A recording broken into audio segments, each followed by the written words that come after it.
Sejam bem-vindos a mais um estudo no canal Clamando no Deserto. No estudo de hoje nós vamos voltar ao estudo do livro Respostas a Objeções. Nós tínhamos parado, se eu não me engano, na objeção 10, e nós vamos agora para a objeção número 11. Efésios 2, 14 e 15 e Colossenses 2, 14 e 16 provam que a lei foi abolida na cruz. Essa é a afirmação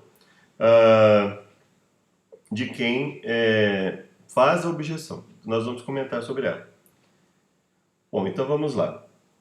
O que o livro fala, e nem sempre a gente vai falar exatamente do que o livro fala. O livro pode falar alguma coisa e nós, de repente, complementarmos. Verdade, mas qual lei? Na objeção 2, descobrimos que a Bíblia fala de mais de uma lei, ou de pelo menos mais de um aspecto da lei. Ou seja, nós vemos claramente um conjunto preventivo de leis, que é o conjunto de leis quando fala não ter outros deuses diante de Deus, não fazer imagem de escultura, não tomar o nome de Deus em vão, guardar o dia de sábado, descansar no dia de sábado, honrar pai e mãe, não assassinar, não adulterar, não furtar, não cobiçar, não mentir, não dizer falso testemunho,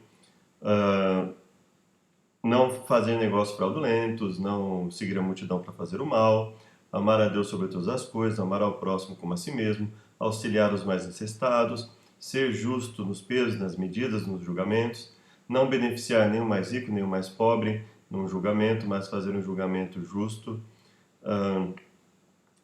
na verificação de quem está certo, de quem está errado, e assim sucessivamente. Esses são preceitos, são instruções preventivas na Bíblia. E existem aquelas instruções também, que são as instruções que nós podemos dizer que são remediativas.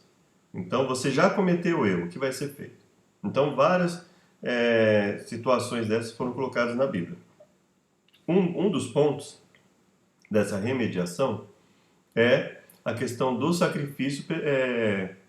Quando se cometia um pecado, se oferecia sacrifício. Entre aqueles que não aceitam Jesus, possivelmente isso ainda é feito. Mas isso era um caráter remediativo, ou seja, você cometia um erro, então era feito um sacrifício para perdão dos pecados. Então nós vamos ler. Esses dois textos descrevem a lei cerimonial, ou pelo menos aspectos cerimoniais da lei, ou aspectos remediativos da lei. A partir do momento que se comete um pecado, se procedia com aquela forma para se obter o perdão de Deus, para se expiar o pecado.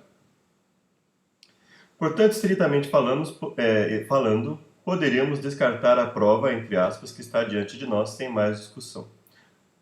Descobrimos que onde não há lei, também não há transgressão, e que a lei que especificamente torna o pecado conhecido é aquela que contém o mandamento contra a cobiça, o decálogo. Veja Romanos 4,15, 7 e 7. A simples prova de que havia pecado muito antes do tempo de Moisés estabeleceu para nós o fato de que a lei deve ter existido antes. Ou seja, se Adão e Eva foram punidos por pecado, por um só homem entrou o pecado no mundo, e pelo pecado a morte. Então havia lei desde aquele momento. E nós lemos também, nós percebemos que quando Caim assassinou Abel, Deus o amaldiçoou da mesma forma que ele amaldiçoou Adão e Eva. Ou seja, havia claramente uma instrução contrária ao assassinato. E vemos também que quando Deus profere maldição sobre a serpente, ele estava ali condenando uma atitude que era errada. E se era errada, era contrário ao que Deus estabeleceu. Então, o que a Bíblia nos mostra é que já tinha ciência de que isso era errado. Então, portanto, nós sabemos que já havia um conjunto de instruções, já havia uma lei, ou um conjunto de leis, se assim preferir, um conjunto de instruções para o ser humano seguir. É evidente que pelo mesmo processo de raciocínio podemos descobrir rapidamente se a lei existiu depois do tempo de Cristo. Existiu o pecado depois da cruz? Com certeza. O pecado não é levado em conta quando não há lei. Romanos 5,13. Está claro como a luz do dia que o decálogo tão certamente existiu depois de Cristo, como existiu antes de Moisés. Isso fica muito evidente. Se você ler principalmente o livro de Gênesis, no livro de Gênesis você vai ver ali pelas atitudes, pelos comentários, por exemplo, de José, de Abraão, quando Abraão chega ainda era Abrão, né? E ele chega e fala assim, olha, eu vim para esse lugar e eu menti porque eu não vi temor de Deus nesse lugar. Ele temeu pela sua vida porque ele não viu o temor de Deus naquele lugar. Então, obviamente, Abraão, que já estava andando com Deus, entendia que o temor a Deus levava uma pessoa a não assassinar a outra. E a ausência do temor a Deus levava uma pessoa a assassinar a outra. Da mesma forma, nós vemos, por exemplo, quando José fala, né, por que eu pecaria contra Deus, deixando de ter relacionamento com uma mulher que já era compromissada. Então, nesse momento, nós percebemos que ele entendia aquilo, ou seja, como um pecado contra Deus. A Bíblia diz também que quando Ló foi para os lados, ele escolheu o seu lado, o lado para qual ele iria, a Bíblia fala que ele foi para um local onde as pessoas que ali moravam, Sodoma e Gomorra, eram maus e grandes pecadores contra o Senhor. Ou seja, como a Bíblia poderia diferenciar quem era pecador e quem não era? E no caso de Noé? A Bíblia fala que Noé achou graça aos olhos de Deus, ou seja, Deus teve benevolência, Deus teve compaixão de Noé pelo seu comportamento e ao mesmo tempo ele enxergou um outro grupo de pessoas como um grupo de pessoas ao qual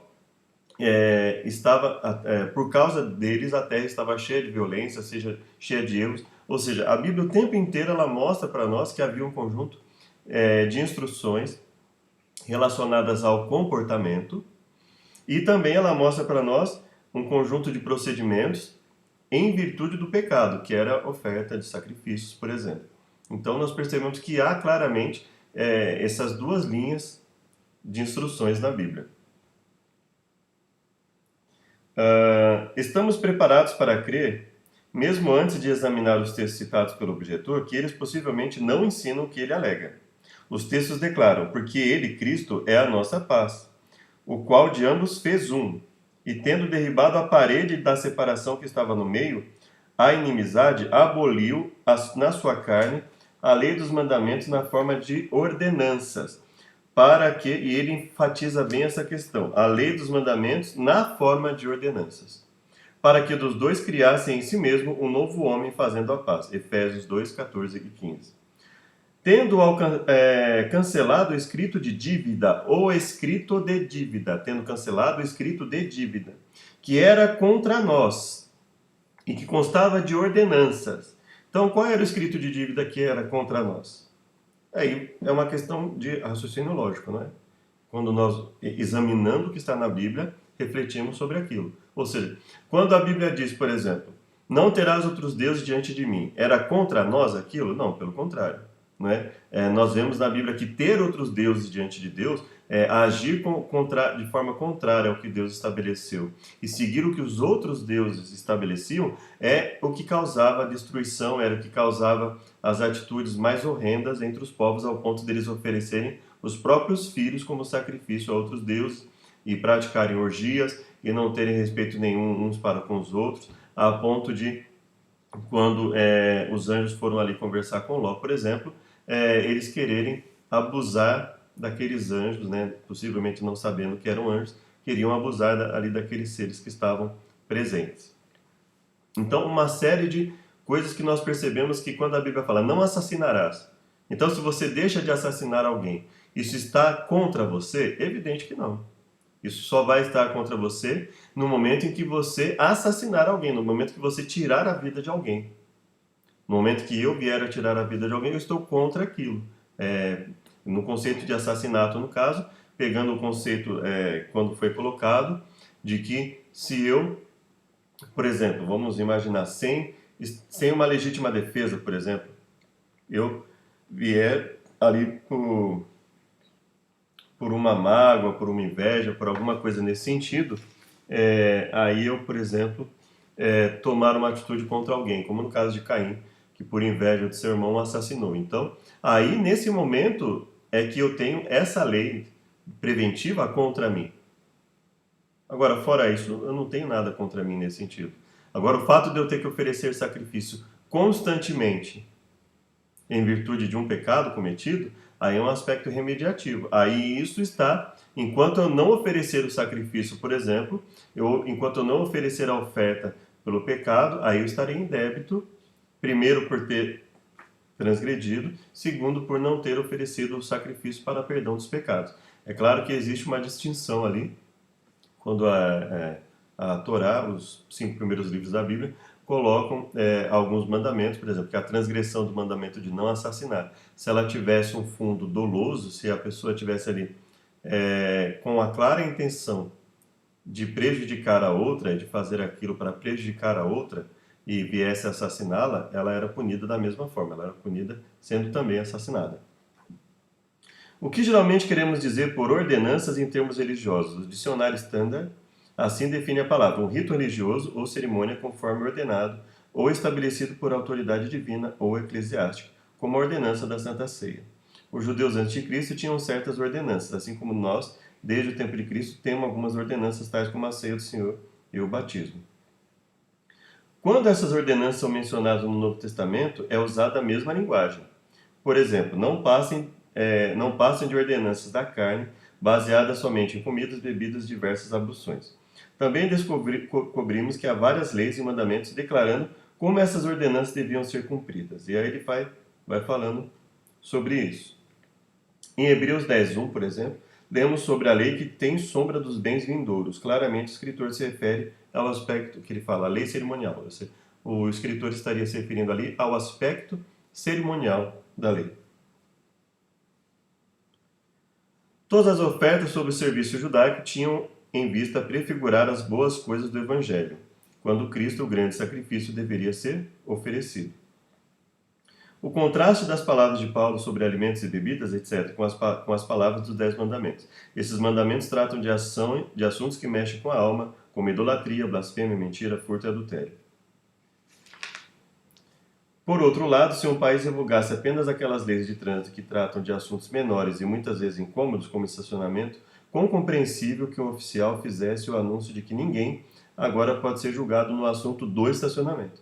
Semelhantemente, se o governo do céu revogou apenas as leis ritualísticas sobre alimentos e bebidas, etc., quão apropriadas e relevantes tornam-se as palavras de Paulo. 2. Afirma-se que a lei mencionada nesses dois textos foi abolida pela morte de Cristo. Se o decálogo é uma parte dessa lei, então Deus enviou seu Filho para derramar seu sangue, a fim de revogar, entre outras coisas, a antiga proibição divina da idolatria, profanidade, homicídio e todos os outros males denunciados no decálogo. Que ideia monstruosa! É dito, por outro lado, item 3, que a lei abolida é contra nós e nos é prejudicial. Seria alguém tão presunçoso a ponto de dizer que os 10 mandamentos são contra nós ou nos são prejudiciais? Ou seja, longe de ensinar que a lei dos mandamentos foi abolida, esses textos nem mesmo a mencionam. E aí ele fala sobre a objeção 29, que nós vamos ler posteriormente, e aí nós vamos comentar sobre elas. Então vamos lá verificar rapidamente esses dois textos, né? Que são Efésios 2, 14 e 15 e Colossenses 2, 14 e 16.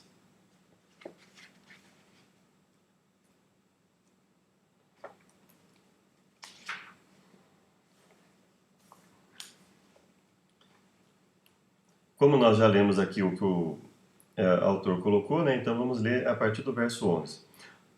Efésios capítulo 2, a partir do verso 11, vamos ver se nós conseguimos ter alguma compreensão nesse sentido.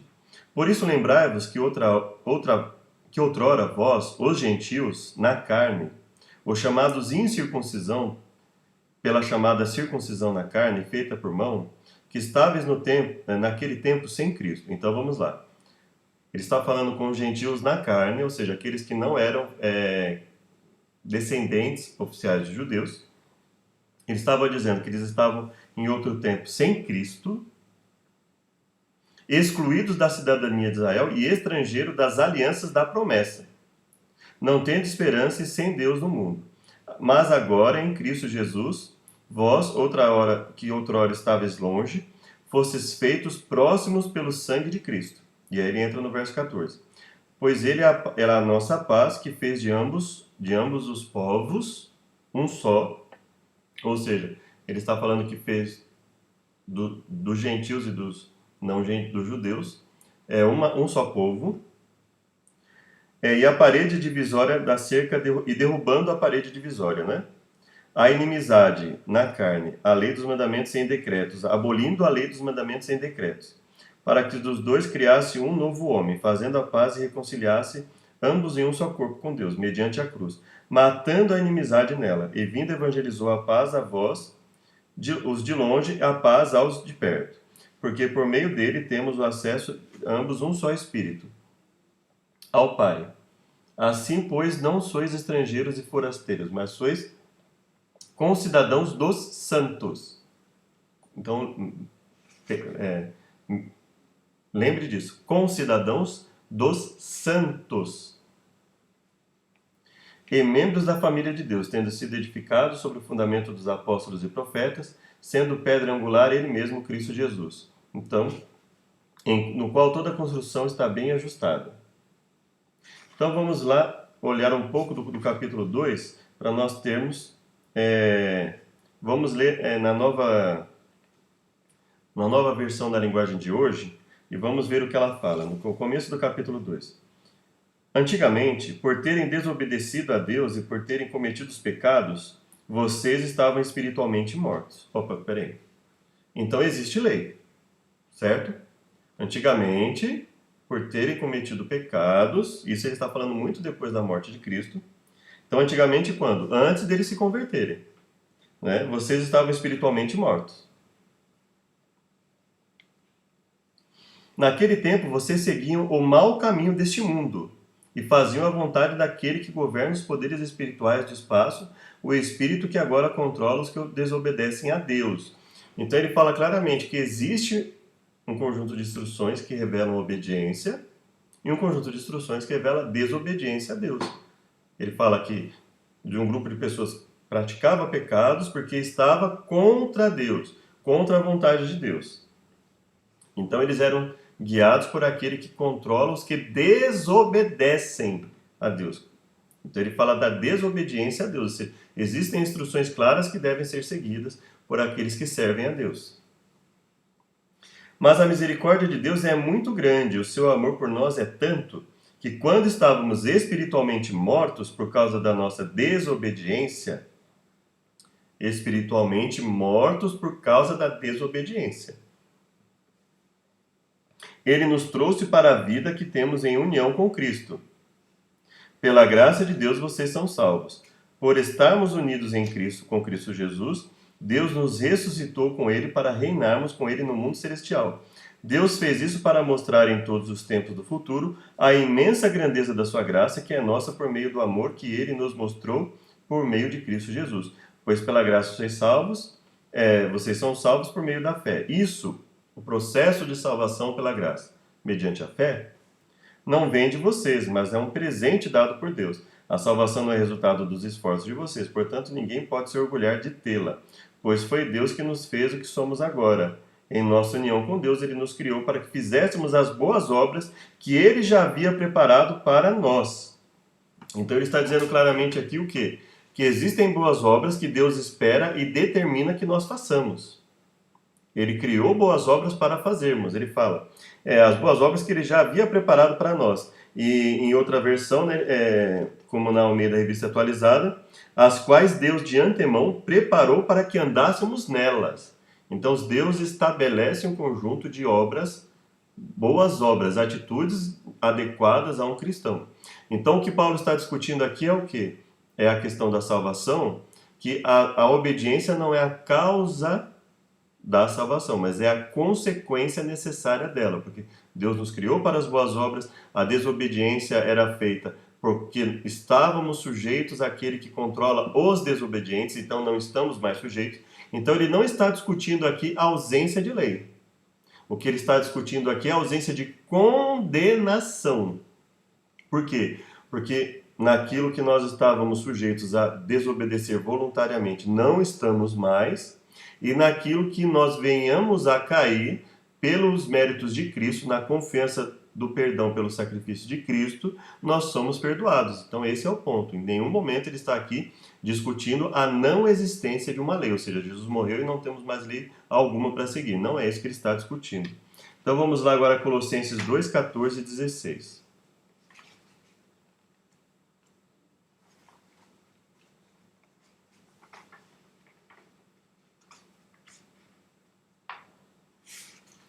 que nos diz o seguinte: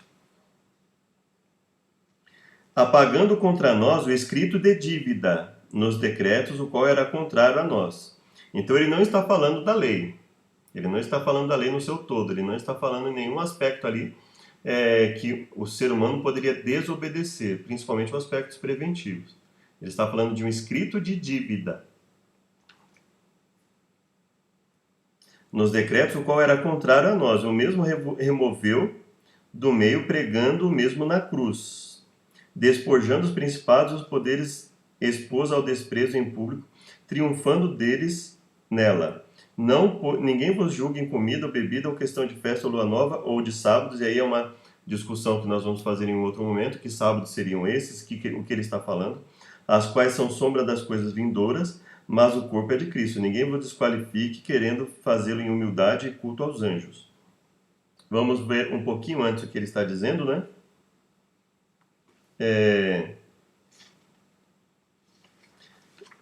Capítulo 2 nos diz o seguinte: Pois quero que vós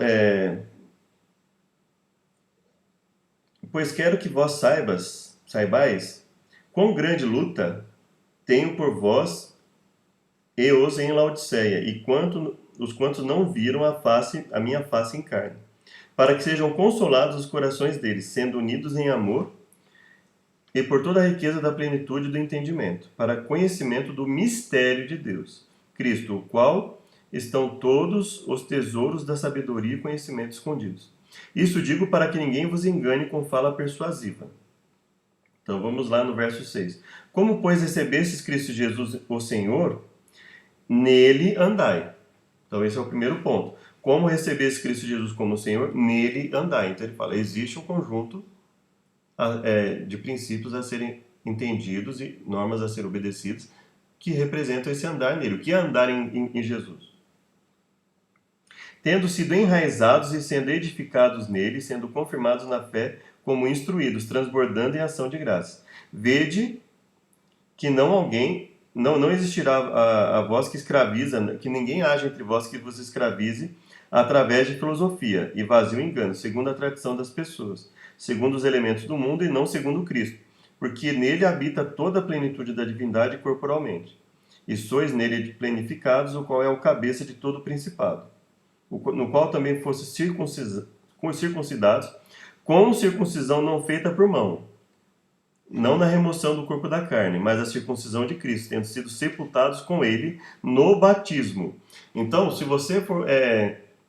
obviamente, quando Paulo se refere ao termo circuncisão do coração, ele não estava inventando um termo novo, isso já havia lá na Torá. E a circuncisão do coração está associada ao quê, quando nós vemos a Torá? A obediência aos mandamentos. Então, quando Paulo fala circuncidar o coração, ele fala mudar a mente para estar disposto a seguir a vontade de Deus, obedecer os seus mandamentos. No qual fostes corressuscitados em Cristo, mediante a fé da operação de Deus, o qual ressuscitou dentre os mortos. Então, ele fala de uma nova vida. Sepultados para sermos ressuscitados em Cristo. E a vós mortos, estando mortos nas transgressões e na incircuncisão da carne, deu vida a vós com ele, perdoando todas as transgressões, apagando contra nós o escrito de dívida. Então ele fala de apagar o escrito da dívida na questão de perdoar as transgressões. Então ele não está dizendo que deixou de existir transgressão. E como ele próprio disse que não há pecado não havendo lei, se ele está falando em perdão das transgressões, o que ele está dizendo? Existe lei, existe transgressão dessa lei, ou seja, ainda existe uma lei, um conjunto de instruções que Deus determina, que Ele quer que nós façamos. Existe a transgressão dessa lei, ou seja, essa lei está em vigor, existe a transgressão dela, e o que nós alcançamos em Cristo Jesus é o perdão pelas transgressões cometidas, e não a ausência de lei, porque aí não haveria transgressão, não haveria o que perdoar. Existe um conjunto de mandamentos a ser seguido. A transgressão desses mandamentos gera um escrito de dívida, e esse escrito de dívida é apagado pelo perdão dos pecados através de Jesus. Essa é a leitura contextualizada do termo que Paulo não poderia ensinar diferente, porque senão ele estaria contra Jesus. contra o que os apóstolos escreveram e contra tudo que está escrito desde o Gênesis até Malaquias. E desde Mateus até Apocalipse, ele estaria destoando de tudo isso. Aliás, ele estaria indo contra o que ele próprio escreveu. Quando ele fala lá em Romanos 1, por exemplo, que aqueles que cometem determinadas atitudes, né? Aqui está um claro exemplo de o que ele está falando. Capítulo 1 de Romanos, verso 28 em diante, ele fala assim: e por haverem desprezado o conhecimento de Deus, ou seja, por haver esse grupo que despreza o conhecimento de Deus, esse grupo que despreza aquilo que Deus tem a oferecer como uma nova vida, como conhecimento teórico e prático de Deus, o próprio Deus os entregou a uma disposição mental reprovável. Então fala assim, que entre aqueles que rejeitam a Deus, eles são entregues a uma disposição mental reprovável. E qual é? E aí ele fala, para praticarem coisas inconvenientes, cheios de toda injustiça, malícia, avareza, maldade, possuídos de inveja, homicídio, contenda, dolo, malignidade, sendo difamadores, caluniadores, aborrecidos de Deus, insolentes, soberbos, presunçosos, inventores de males, desobedientes aos pais, insensatos, pérfidos, sem afeição natural e sem misericórdia. Ora, conhecendo eles, ou seja, ele está falando, eles já conhecem qual é a sentença de Deus em relação a isso. Olha só. Conhecendo eles a sentença de Deus de que são passíveis de morte os que tais coisas praticam, não somente as fazem, mas também aprovam os que assim procedem. Então, o que ele está dizendo claramente aqui é o quê? A transgressão dos mandamentos, ela continua sendo um escrito de dívida para aqueles que não são perdoados, aqueles que não querem se render ao senhorio de Deus e à salvação de Deus. E eles deixam de ser um escrito de dívida para aqueles que aceitam a Deus verdadeiramente como seu Salvador e seu Senhor, dispostos a obedecê-lo e a não pecar mais voluntariamente, a não pecarem mais por rebeldia.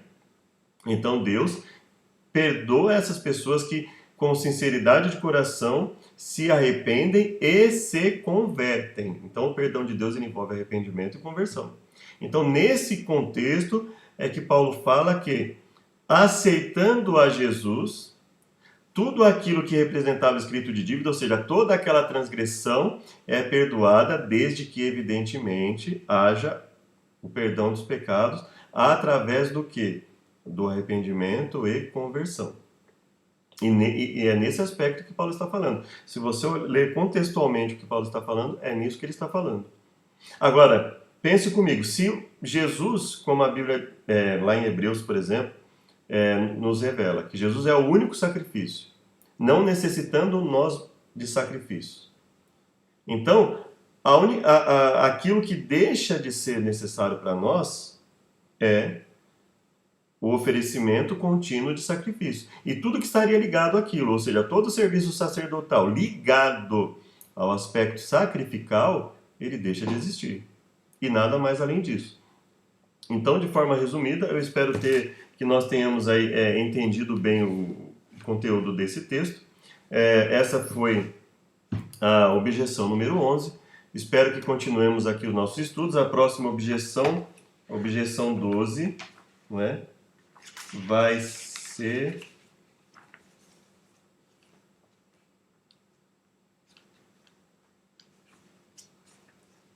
a questão de Moisés, né? Através de Moisés, Deus deu mandamento ao seu povo.